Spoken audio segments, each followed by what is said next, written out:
Hello everyone, welcome to Art Appreciation Online.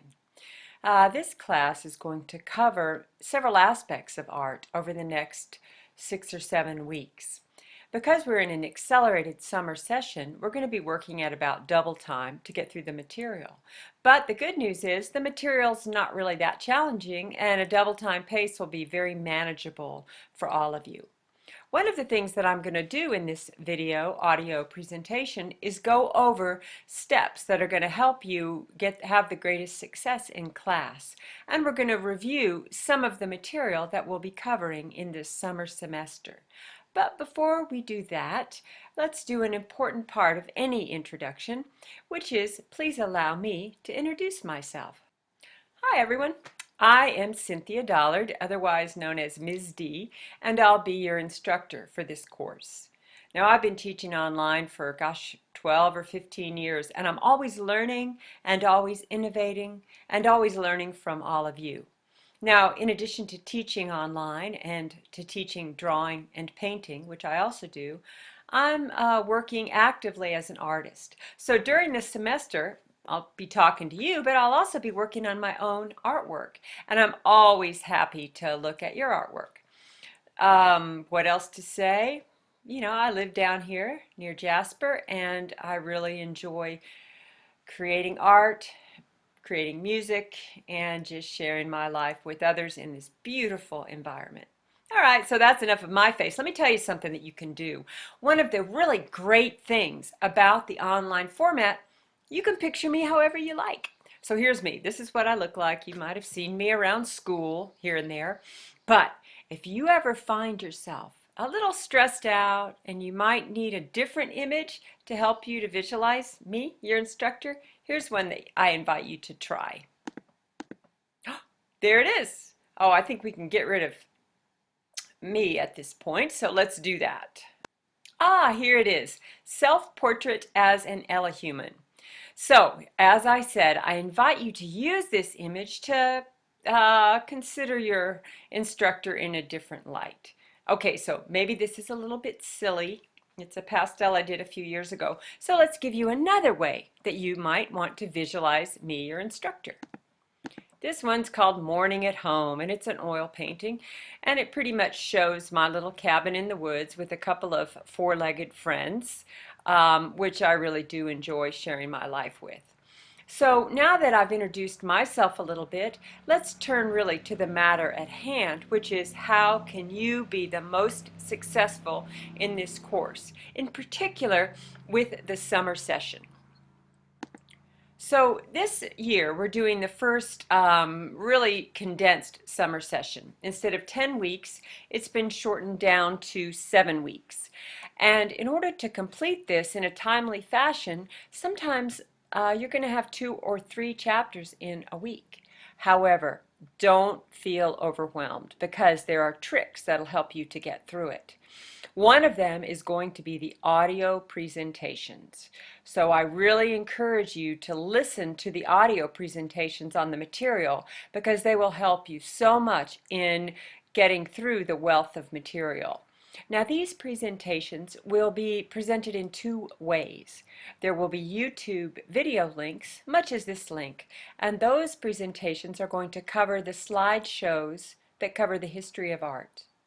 There will also be audio presentations through the Echo server, which will take you through much of the material in the book. So I'm telling you now, you do not have to read every page of your textbook as assigned. However, you do need to review the material. Go ahead and look through the textbook. Look at the terms that are in bold letters and read up on the work that's presented in the study guide. And that's the other thing that I want to talk about. In past classes, I've provided a review, but not so much a weekly study guide. In order to help you all with the accelerated summer session, each of the modules will have a study guide attached to it. So I encourage you to save the study guide and in particular to focus on the material that's presented there. Also, do take time to watch the videos. Some of them are, a little fringe-ish. They are going to introduce you to aspects of art that you may not have thought about or heard of before. And that is an important part of this class. So you will need to watch all of those. Now, I stated at the beginning of this that it's a fairly light course load when taken in the 15 weeks. So it's very manageable in the 6 to 7 weeks that we have to do this over the summer. However, you will need to schedule study time. I'd say you can expect 2 to 3 hours a week at a minimum on this course, and it might end up being 4 hours a week. That would probably be realistic. So the best way to be successful in this course would be for you to designate maybe a couple of mornings a week where you have, say, 2 hours where you just focus on course material. That has been proven to be the best way to be successful in an online course, where go ahead and schedule class time as if it was a seated class, except for that you'll be doing it in the comfort of your own home. And during your class time, turn off the phone, let your kids be somewhere else, maybe do it late at night if you do have small children, but go ahead and make a designated time for yourself and visit this time on a regular basis. Have this be the same day, the same time, and that way you'll stay caught up. If you do run into trouble in the course, do contact me because I'm always willing to work with you. All right, so that covers how we're going to adjust for the summer. Now let's look for a minute at some of the things that we're going to look at in the course. One of them will be art history, because I do feel a grounding, at least in the basics of art, of the history of art, will help so much in your understanding of art today, because art builds upon itself. What we're looking at now is a masterpiece created by a human being in a cave, I don't know, 25,000 years ago. This is a fascinating aspect of the history of human beings creating art. So then let's leap forward to Egypt. Now, Egypt is very fascinating because pretty much all their art was made in service of the afterlife. So in other words, people are living their lives now in order to support what's going to happen after we die.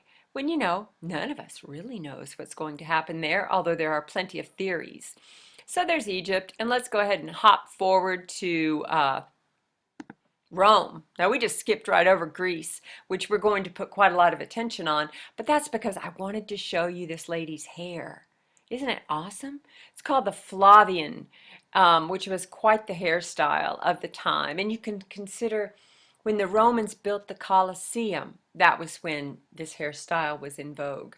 Now backing up to the Greeks and the Aegeans and the Mesopotamians, there's many phases in the history of art that I'm not including in this slideshow, but that we will look at over the coming weeks.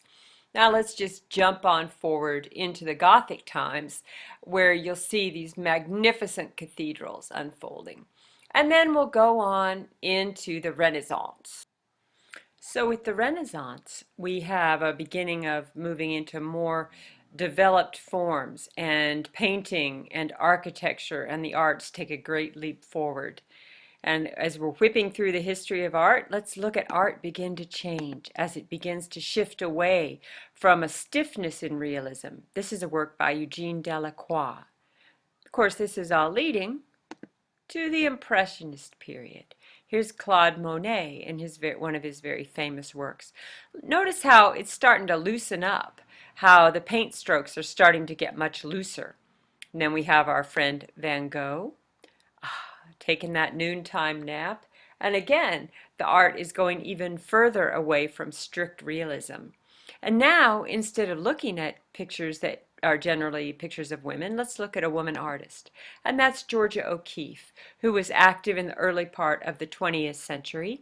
And moving on into Andy Warhol, who is active at about the same time, a little bit after Georgia O'Keeffe.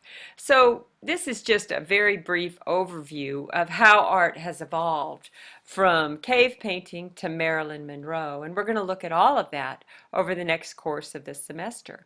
And now we're also going to be taking a look at what we call the visual elements. And these are all the components that make a work of art. In fact, the final creative project is going to be based on these very visual elements. We'll look at how color affects us, a little bit at drawing. In this great work by M.C. Escher, we see drawing itself. And now we have a painter painting herself into a painting. So we'll look at painting, at printmaking, which is a wonderful art form. Here's a work by the artist Kathy Kolowitz. And she's got a very interesting story. But this is a beautiful piece, all carved out of a block of, I think it is linoleum. And then we'll look at photography. Yeah, some early photography and some later photography, and the power of photographs to create social change, or in this case, to just be silly. Then we have the digital and computer arts, which are really important today. We'll also take a little overview of sculpture. Sculpture is really fun because, as you can see in this piece, we have the positive space, and then we have the negative space, which means the shapes in the air created by the sculpture. You can look, there's kind of a teardrop negative space on the right side of this image. And of course, the model for the sculpture is probably standing right in front of it, that peacock there. And then we'll look at experimental art and installations, as we see in this great piece from Germany. There's also the art of craft, of fine craft, sculpturing ceramics, functional art, and of course then we have architecture. Now this piece someone might think is amazing, and I guess it is amazing, but for me visually it makes me nervous. I understand that I'm sure it's engineered so that it will not fall over, but visually it is designed to look off-center and to make a person think that it may fall over. I mean, it gives you a little bit of an uneasy feeling. I'm not sure I'd walk out on that deck right there. Instead, maybe I choose something a little bit more solid in classical architecture. So all that, to sum it up, that's been a whirlwind trip through the history of art, through the media of art, through all that we're going to be studying this semester. And I encourage you all to just dive in and enjoy the journey, and I will do my very best to make it as easy and user-friendly for you as we explore the world of art in this summer session. Thanks for listening. Look for the next one. These audios will be coming out throughout the semester.